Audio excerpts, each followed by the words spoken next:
Hello and welcome to another update video about Quant. So here for Quant, I think no change in scenario. We are still here in the impulsive wave structure to the upside. And I think we're all waiting currently for that last push to the upside, that wave 5, that should take us into my target area before we then probably come down in an ABC correction to the downside.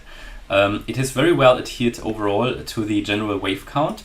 It has done the wave 1, it's done the wave 2, it's done the wave 3, which was here on the 20th of July. Within the wave 3 we had 5 subwaves.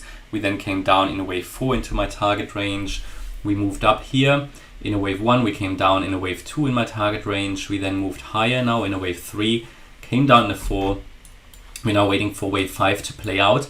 What this could be, I'm just thinking about it, that wave 4 maybe never finished. That wave 4 is actually unfolding currently as a triangle. This is, I think, quite safe to assume at the moment, an Elliott wave triangle that is unfolding in, basically in a 5 wave structure.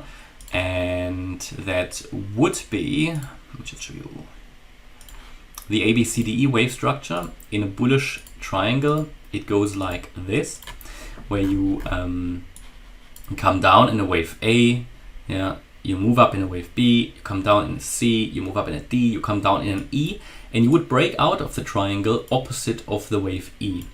At least that is what I would currently assume. And even if I take just the sort of the height of the triangle, that already would take us into the target range, depending on where the breakout will be. But it shouldn't be far off. I mean, at the moment it's looking like we should be having a breakout imminently. What must not happen in this triangle is a break of wave E below wave C. So the wave E needs to stay above $123.30. If we go below that level, it probably means that, well, it could mean two things. It could mean that this overall move up is already finished. I don't think so. The other option is that the triangle is just extending, that I will then have to move all of these out, and that in fact this is wave C. Do you know what I mean? So, however, at the moment I think we can assume for now that we might be here in the wave E, but we don't know, of course. When will we know? Well, we will know as soon as, first of all, we break the triangle to the upside. We move above the wave D. That would be the first. The move above the wave D will be the first good indication. That's at $129. The wave B break would be confirmation. That is $131. So these are the two key levels to watch whilst holding ideally $123.30 and, very important, $119. If we break below $119, we seriously need to look at something different, because then it would have invalidated the triangle in itself. So generally I would expect still here further rising, didn't want to do that. Further rising prices for Quant. See, now I need to, there you go. Further rising prices for Quant. And just to play out this 5 wave move to the upside. The 5th wave here, of the 5th wave, would consist in itself in 5 waves.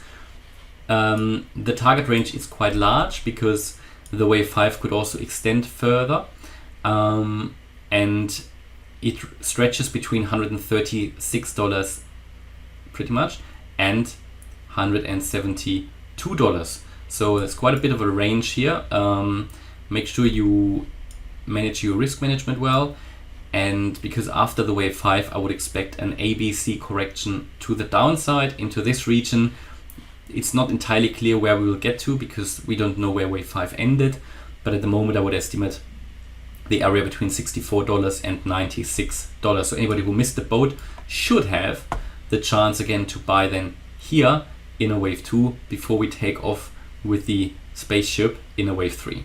Alright, and that's my update about Quant. Hopefully you liked the update. If you did, please hit the like button, leave a comment and subscribe. And if you really like the content, then check out the channel membership. Thanks a lot for watching. Bye bye.